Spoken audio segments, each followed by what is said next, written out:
What's cracking, y'all? Once again, it's your boy Most Requested, coming back with another video.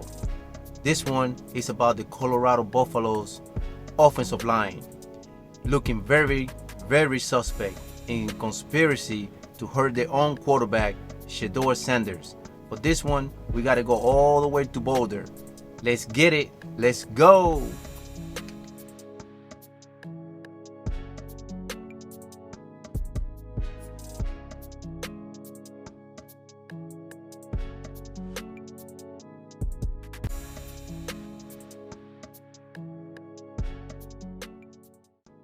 Listen, the Colorado Buffaloes offensive line, trash.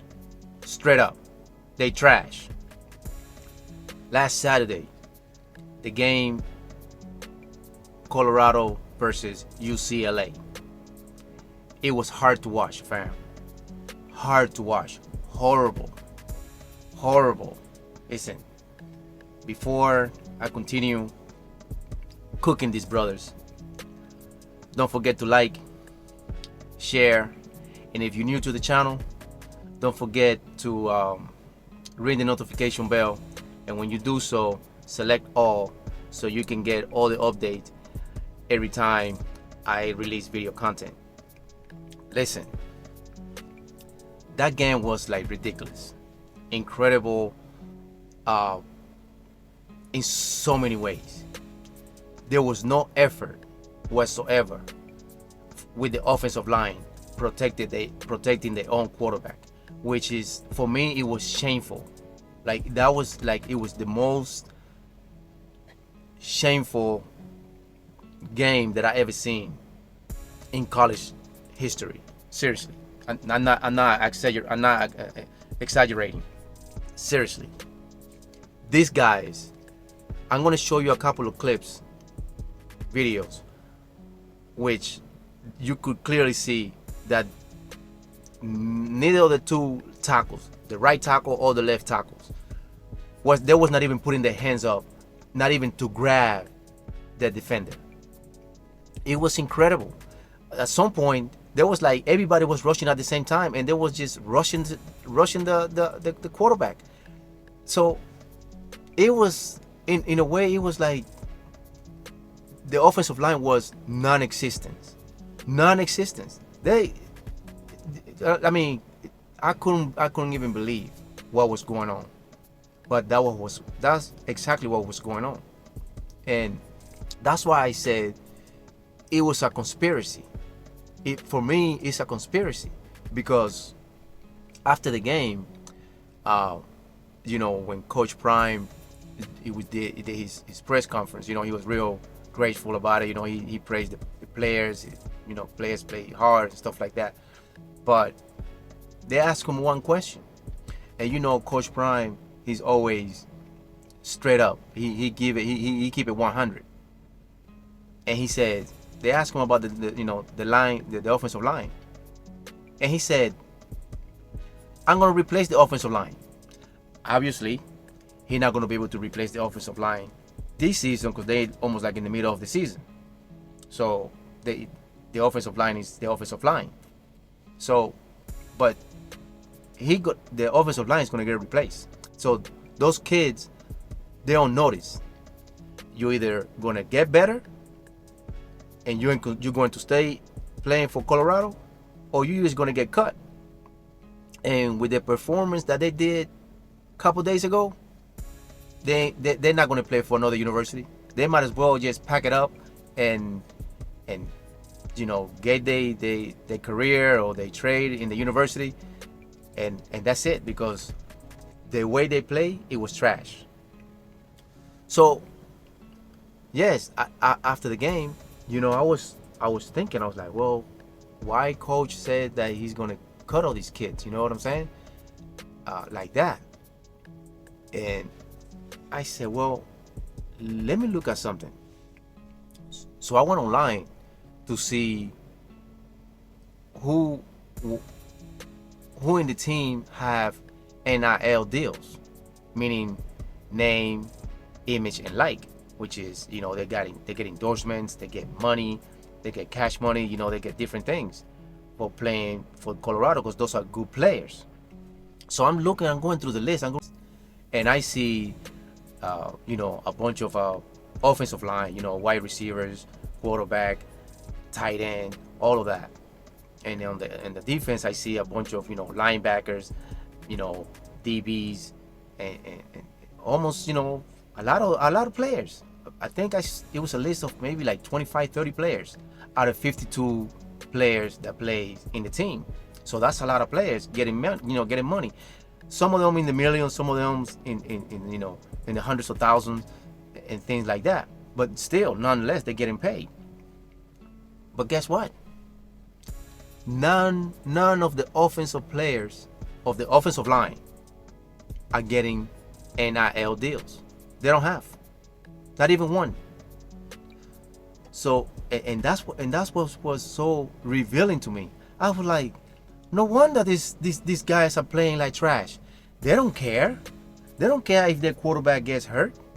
They don't care. There's so much stuff to unpack in that. You know what I'm saying? It's so much stuff to unpack because you have to understand one thing, fam. Some of these players, they're kids, and they see their teammates getting all this bread.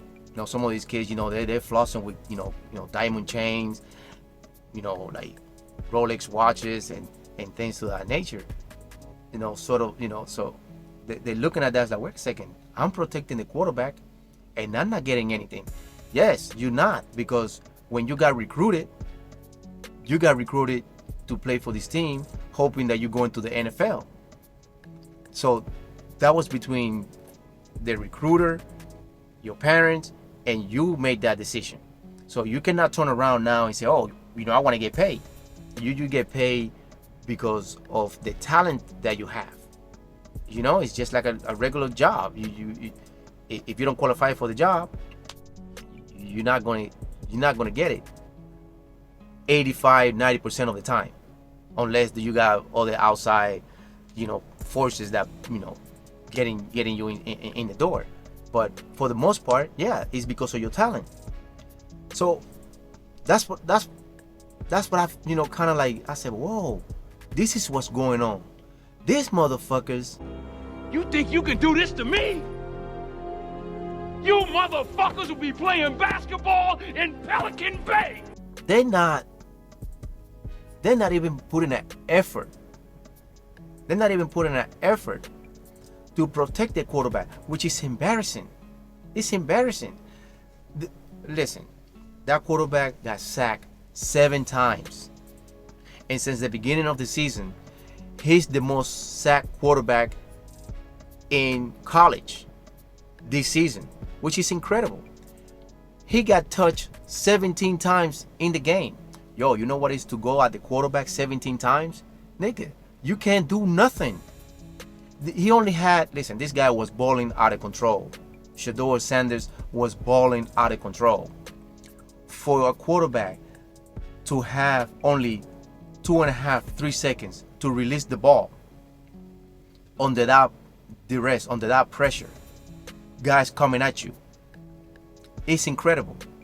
You talking about, listen, he's a college kid, but if you go to professional, if you know about football, if you go into the professional, you're talking about Dan Marino, you're talking about Peyton Manning, these guys, these great guys. Who else can I say, man? Like those guys, they're professionals. They're quick on releasing the ball. You know what I'm saying? Talking about Tom Brady, those guys. So, and this guy is just a kid. You know what I'm saying? So I give Shedeur Sanders much props. Compared to the scrubs that he got in front of him, that they won't protect him at all. You get what I'm saying? So listen, at the end of the day, and then another thing, listen, man, another thing, the boy Shedeur, he was getting knocked down, sacked, tossed around on the ground. He'll go to the sideline, he sit on the bench, he'll take the pain, he'll come back to the field, he will not complain. he was not calling out his linemen. He was not calling out his coaches. He was not doing nothing. He was just, listen, this is what we're going to do. He took it like a man. So on that aspect of the game, of his game, man, you can see how mature he is.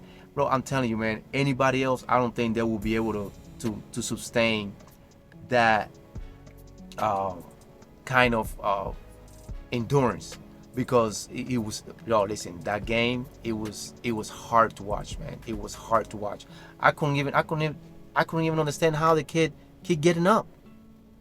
I'm talking about 2-3 linemen on top of him, and then his linemen fall on top of the other linemen.